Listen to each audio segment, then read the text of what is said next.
Welcome, Momma Girl. Welcome to Prepandland's podcast, where we talk about all things travel for you and your family. Today, we are diving into one of the most powerful tools of strengthening family relationships. And honestly, it works for trip planning too. And that, my dear, is healthy conversations. Yes, healthy conversations. So whether you are tuning in on the go or you're just relaxing at the crib, take a moment to think about the last meaningful conversation you had with your baby. Ready to learn how to make these moments a regular part of your trip prep? Honey, let's get started. Grab your water, grab your popcorn, grab whatever you need, and come on in here and let's have good conversation.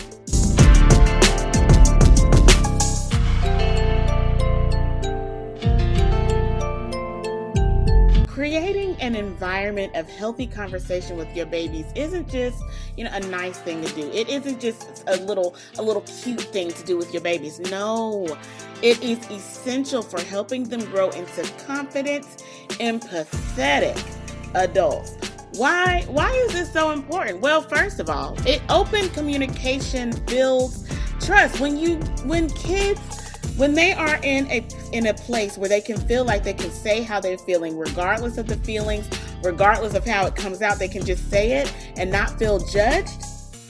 They feel safer to come to you with questions that they don't necessarily know how to ask, or just questions in general, and their worries and their thoughts, all of them. They bring it all to you, and it opens that door for trust. They trust you with their feelings. They trust and know that you're going to help them through it and not necessarily just judge them. And trust becomes the foundation for their emotional development.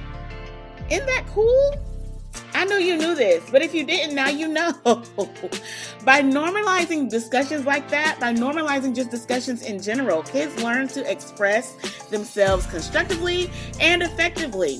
When they feel respected and understood, it builds their self-esteem, and that promotes them becoming resilient and secure. And that is what we want. We want our babies to have a backbone, and we want them to be secure in themselves and in their environments, knowing how to deal with their environments when the environments are environmenting.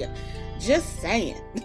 Kids who grow up with these kinds of interactions are better equipped to handle conflict. They're also able to make thoughtful decisions, and they are able to develop strong interpersonal skills. And the benefits don't end there. Healthy conversations also bring the family closer.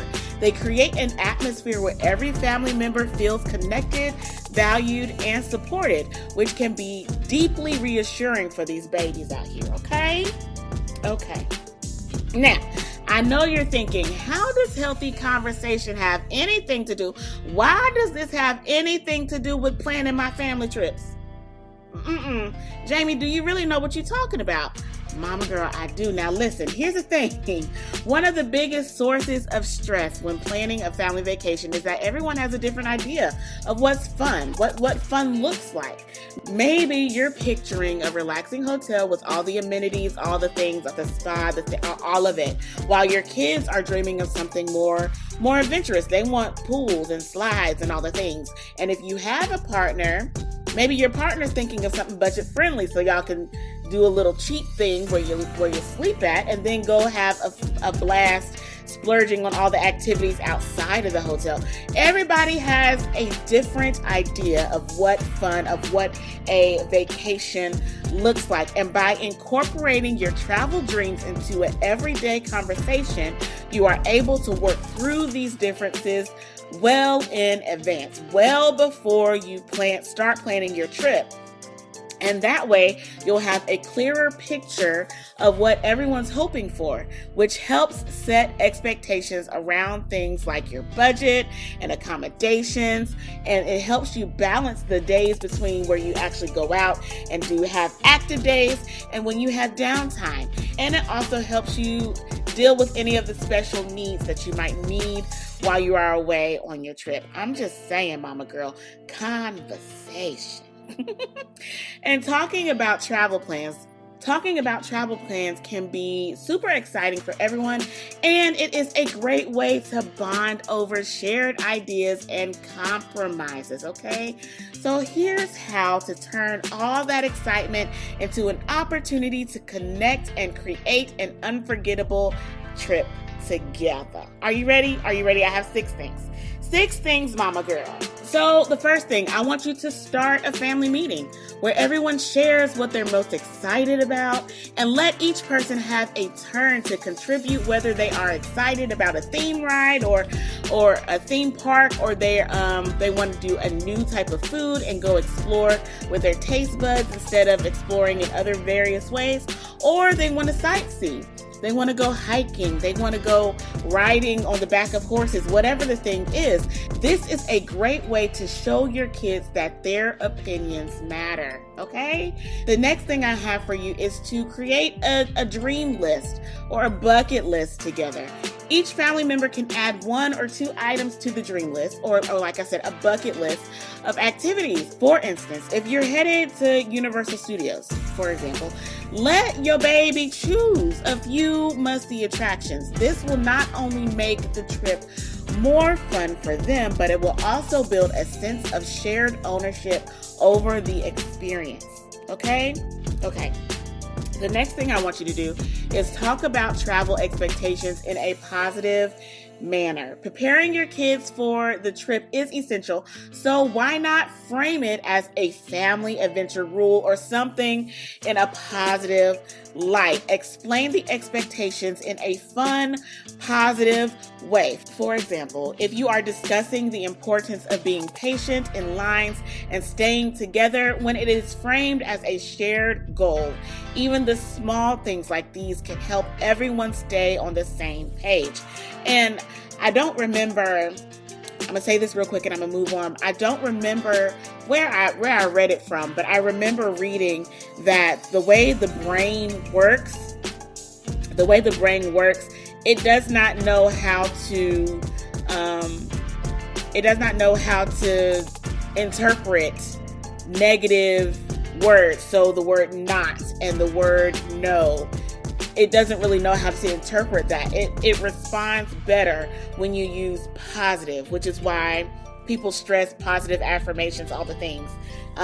When you're being positive instead of negative, so instead of saying we are not going to go away from each other, instead of saying that, say we're going to stay with each other. It's the brain receives it better. You can go research it, but I promise you, positive readjusting things positively works for the brain, and making sure it's fun doesn't make it seem like a rule, doesn't make it seem like a barrier. If that will help you kind of, if you can understand, if that'll help you understand what I'm saying, it doesn't make it seem like a barrier, but like a goal, and that's what we want. We want this to be a fun, positive expectation for the trip that is also going to be fun and positive. We don't want any negatives about the trip, if that makes sense. Okay, let's move on. So the next thing I want to talk about is highlighting teamwork and flexibility. Now, travel sometimes requires flexibility and compromise. So I encourage you to encourage everyone to be understanding if plans change, and highlight the importance of working together as a team. This fosters patience and helps your kids see that change can lead to new, unexpected adventures. Now, the next thing I want to cover, tip number 5, I want you to use maps and visuals for fun planning. If you're planning a road trip or visiting multiple attractions, use maps or photos to get everyone involved in the planning process, and let your kids help navigate. Find fun facts or even create their own itinerary, okay? It makes the planning process educational, and it gives the kids a sense of purpose in their journey, okay? And the last tip I have for you is just to reflect. Reflect after the trip. When your adventure ends, when your trip comes to an end, you're on your way home or you're just getting home from the long journey back to your house. Take time to talk as a family about everyone's favorite memories. Talk about things that you liked, things that you didn't like. What were the best moments? Did they learn anything? These reflective conversations are fantastic ways to close the trip on a positive note and set the tone for future adventures. If reflection, it is so important. It is so important. Like, the way I even described it doesn't even justify how important reflection is. It helps solidify everything. It helps solidify absolutely everything about the trip. And it builds even more excitement about the next one, about what you're going to do then, about what you're going to avoid, the things that you did not like, what you're going to avoid, so that way you don't have to do it again and then have another negative experience. Or if you decide you want to do it again, how to do it differently, so that way you avoid the negative experience that you had. Reflection is key, along with communication. Reflection is key so you can set your goals for the next trip to be even bigger, even better, and to keep going, to keep multiplying the excitement, the adventure of every trip. By the time, listen, you will be a pro. If you take the time to reflect on all the trips that you've had with your family, you will be a pro. By the time, 2-3 years down the line, you'll have this down to a T. And even still having it down to a T, it'll just keep growing, keep amplifying, keep getting better. I'm telling you, reflection is key. Now, after I said all that, if you're still looking for ways to get the conversation flowing, try these fun prompts that will make your kids smile and think, honestly. I have 5 prompts. You don't have to use all of them. You can use some of them. You can use none of them, but just get the conversation started. So the first one, you can ask them, what's your favorite place in the world? Another one would be, what is a family tradition that you really appreciate? Or you can ask them to describe the most fun birthday celebration they've ever had. Or you can use like a little self-reflection and open the floor that way. I don't know how old your babies are, but I guarantee you they know stuff now that they wish they knew then. And then you can ask them, what is one thing that you know now that you wish you knew when you were younger? Because technically you get older every day. So no matter what the age is, they have something that they wish they knew before, that they know now that they wish they knew before. So ask them, see what they come up with. And the last one that I have for you is, what is your favorite thing to do outside? Use those as conversation starters. Each of these questions are a gentle, open-ended way to dive into meaningful chats. And they are perfect for road trips, family dinners, or even cozy evenings, cozy evenings at the house. So listen, I thank you so much. I thank you so much for joining me today. I hope these tips have inspired you to make healthy conversations a part of your family's daily life. Now, start small. You don't have to go all extravagant on the first time. Honey, start small. Try one new conversation or tip today and then see where it takes you. And don't forget, each conversation is a chance to build a deeper bond with your kids. So go ahead, grab a cozy spot in the house, and invite your kids to chat with you. And let's keep that family connection strong. Now remember to subscribe to the channel if you have not done so already for more helpful tips, tricks, promotions, all the things happening at Prepandland is going to be on my website, www.prepandland.com. That's www.prepandland.com. Okay? As always, Momma Girl, I want you to choose to make life an experience, and I want you to experience the life that you choose. Don't just exist, live. Until next time, Momma Girl, happy chatting and peace to you and your family.